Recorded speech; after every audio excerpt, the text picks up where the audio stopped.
Part 3 में हमने देखा था कि स्टेफनी और सभी के सभी वहां जाने का डिसाइड करते हैं। फिर वो सब वहां पर पहुंच जाते हैं और जब वो आदमी अपना नाम जेडी सुनता है तो वो हैरान हो जाता है क्योंकि आयरिस ही उसे जेडी बुलाती थी।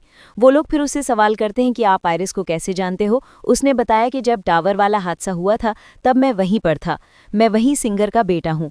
और फिर स्टेफनी को वो आए हुए सारे के सारे विजन याद आ जाते हैं और वो उसे फौरन पहचान लेती है। और फिर जेडी उन सबको बताता है कि आयरिस काफ़ी साल पहले भी उससे मिलने के लिए आई थी। वो अपने हस्बैंड पॉल के लिए मौत को चकमा देना चाहती थी, लेकिन बहुत कोशिश के बाद भी वो उसकी जान बचाने में नाकाम रह जाती है। स्टेफनी पूछती है कि क्या कोई ऐसे भी लोग हैं जो अपनी मौत से पूरी तरह से बच गए हों। तब जेडी कहता है कि हाँ, 2 लोग ऐसे हैं जो मौत से बच गए थे, लेकिन इसमें पहले मौत को जीतना था और वो जीत भी गए थे। मौत ने पहले उनको अपना शिकार बनाया और फिर वो मर गए, लेकिन कुछ देर के बाद डॉक्टर की मदद से उन्हें जिंदा कर लिया गया और फिर मौत ने उसका पीछा करना छोड़ दिया। स्टेफनी उससे कहती है कि प्लीज़ आप हमारी मदद कर सकते हैं, लेकिन वो आदमी कहता है कि नहीं, मैं भी पहले एक दफ़ा मौत को अपनाते हुए मौत को चकमा दे चुका हूँ, लेकिन अब मरना मुझे भी है क्योंकि मुझे कैंसर है और एक ना एक दिन हम सभी को तो मरना ही है और मौत से हम भाग नहीं सकते, जबकि वही तो हमारी फाइनल डेस्टिनेशन है। इसलिए उससे पहले हमें बचे हुए पलों को एंजॉय करना चाहिए। यहाँ पर जब सभी लोग काफ़ी ज़्यादा दुखी हो चुके के तभी उसके एक साथी को एक आइडिया आता है कि वो अपने भाई को, जो इस बारी मरने वाला है, उसे वो पीनट खिलाएगा क्योंकि उसे पीनट से एलर्जी होती है। इस तरह से वो पीनट खा के मर जाएगा और फिर उसे डॉक्टर की मदद से जिंदा कर लिया जाएगा। इस तरह से हम मौत को चकमा दे सकते हैं। और जैसे ही वो दोनों वार्निंग मशीन के पास जाते हैं तो वो मशीन चलती नहीं है, इसलिए वो उसे हाथ डाल के पीनट को निकालने की कोशिश करता है, जिसकी वजह से मशीन का एक स्क्रू ढीला हो जाता है और वो दोनों पीनट को लेकर एक रूम के अंदर चले जाते हैं। फिर वो अपने भाई से कहता है कि तुम यहीं पर रुको, मैं तुम्हारे लिए एक एंटी एलर्जी लेकर आता हूँ। वो वहाँ का दरवाज़ा बंद करके वहाँ से चला जाता है। उसके दरवाज़ा फड़काने की वजह से यहाँ पर कुछ बटन चालू हो जाते हैं और एमआरआई मशीन भी चालू हो जाती है। कुछ देर के बाद वो लड़का वापस आ जाता है और एक इंजेक्शन और एक व्हीलचेयर के साथ वो उस लड़के को पीनट खाने को कहता है। इससे पहले कि ये लोग अपना काम पूरा कर पाते उतने में ही एमआरआई मशीन चालू होते हुए अपने हाई मैग्नेट रेस की वजह से वो वहाँ की सारी मैग्नेट की चीज़ों को अपनी तरफ खींचने लगती हैं। स्टेफनी का बड़ा कज़न, जिसने अपने पूरे बॉडी में पियर्सिंग की हुई थी, वो उसे भी व्हीलचेयर के साथ अपने अंदर खींचे जा रही थी और वो अजीब तरीके से उसके अंदर की तरफ ठुसता ही चला जाता है। वो अपने आप को बचा भी नहीं पाता। व्हीलचेयर भी टूटते हुए उसके अंदर स्टैब्ड हो जाती है और वो बहुत दर्दनाक तरीके से वहीं पर मर जाता है। उसका छोटा भाई, जिसने पीनट चॉकलेट खा ली थी, अब उसे भी बहुत ज़्यादा तकलीफ होने लगती है। वो अपने आप को बचाने के लिए अपने पास में ही मौजूद इंजेक्शन को ही अपने अंदर इंजेक्ट कर लेता है, जिससे वो ठीक तो हो जाता है, पर वेंडिंग मशीन से जो बड़ी सी स्प्रिंग बाहर निकल आई थी, फिर जब उसके फैमिली का कोई दरवाज़ा खुलता है तो वो उस रूम के अंदर खींची चली आती है और उस लड़के के सिर में घुस जाती है, जो अभी अभी मौत को चकमा देने के लिए चॉकलेट खाकर अपने आप को एंटी एलर्जी को लगाया था, और इस तरह उसकी भी मौत हो जाती है, यानी मौत ने उसे भी नहीं छोड़ा। इन दोनों के मरने की वजह से सभी लोग बहुत ही ज़्यादा दुखी हो जाते हैं। स्टेफनी अपनी मॉम से कहती है कि अब आपकी बारी है। फिर स्टेफनी कहती है कि आपको उसी जगह पर रहना चाहिए जहां पर आयरिस रहती थी, क्योंकि उस घर में रहकर वो भी काफ़ी कुछ अरसों तक जिंदा रही थी। अपनी बेटी की बात सुनकर वो तैयार हो जाती है।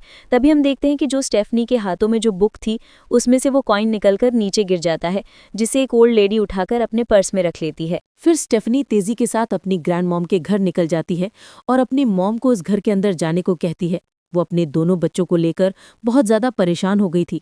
तो स्टेफनी कहती है कि मॉम, जब तक आप जिंदा रहोगी तब तक हमें कुछ नहीं होगा। ये कहते हुए वो अपने भाई के साथ अपनी मॉम को उस घर के अंदर भेज देती है। लेकिन यहाँ पर हमें दिखाया जाता है कि यहाँ पर तो पहले से ही गैस लीक हुए जा रही थी और स्पार्किंग भी हो रही थी।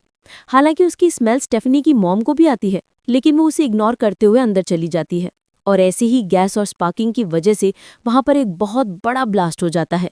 धमाका इतनी तेज की होता है कि स्टेफनी की कार भी जाकर पानी में गिर जाती है और वो डूबते हुए पानी में तड़पने लगती है।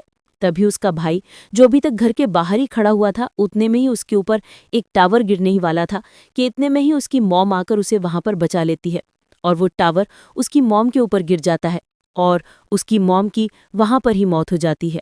उस लड़के को काफी अच्छे से पता चल गया था कि अब मरने की बारी स्टेफनी की है, इसलिए उस स्टेफनी को बचाने के लिए जल्दी से पानी के अंदर कूद जाता है। उसे बचाकर जब बाहर लेकर आता है तो देखता है कि स्टेफनी पहले से ही दम तोड़ चुकी है। फिर उसका भाई उसे सीपीआर देता है। उसकी किस्मत बहुत अच्छी होती है कि एक बार फिर से उसकी जान बच जाती है, वो जिंदा हो जाती है और ये दोनों इसलिए खुश हो जाते हैं कि स्टेफनी मरकर जिंदा हुई थी और उसने मौत को अपना लिया था। और उसने मौत को चकमा दे दिया था। वो दोनों इस बात से काफ़ी खुश थे कि उनकी जान बच गई, लेकिन वो दोनों अपनी मॉम और बाकी के मरने से दुखी भी थे। उसके बाद सीन कट होता है और हमें कुछ टाइम के बाद दिखाया जाता है कि इन दोनों की लाइफ अब पूरी तरह से नॉर्मल हो चुकी है। फिर हम देखते हैं कि स्टेफनी के भाई की आज एंगेजमेंट पार्टी थी। सभी वहां जाने के लिए तैयारी कर रहे थे। तभी स्टेफनी अपने भाई के पॉकेट में एक रोज लगाती है। तभी उसके हाथ में कांटा लग जाता है और खून आने लगता है, जैसे कि मूवी के स्टार्ट में आयरिस के हाथ में भी निकला था। ये देखने के बाद स्टेफनी के होश उड़ जाते हैं और वो समझ जाती है कि मौत का खेल दोबारा से शुरू होने वाला है। सीन कट होकर दूसरी तरफ हमें दिखाया जाता है कि जो कॉइन उस दिन आयरिस ने बचाया था, वो कॉइन एक ओल्ड लेडी के पास होता है।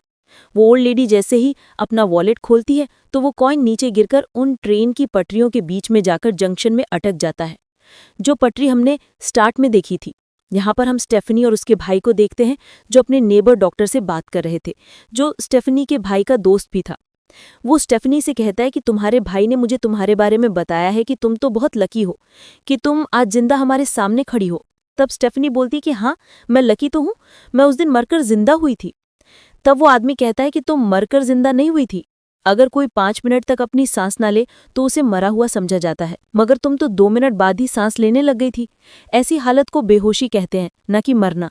ये सुनकर स्टेफनी और उसके भाई के होश उड़ जाते हैं। जल्दी से जब स्टेफनी ने अपने आसपास की चीजों को जब देखा तो उसे हर चीज में अपनी मौत नजर आने लगी। लेकिन इनकी भी मौत ऐसे थोड़े ना आनी थी। वहां जो ट्रेन उस पटरी से उतरी थी, वो उतरकर उनके घरों की तरफ बढ़ चली।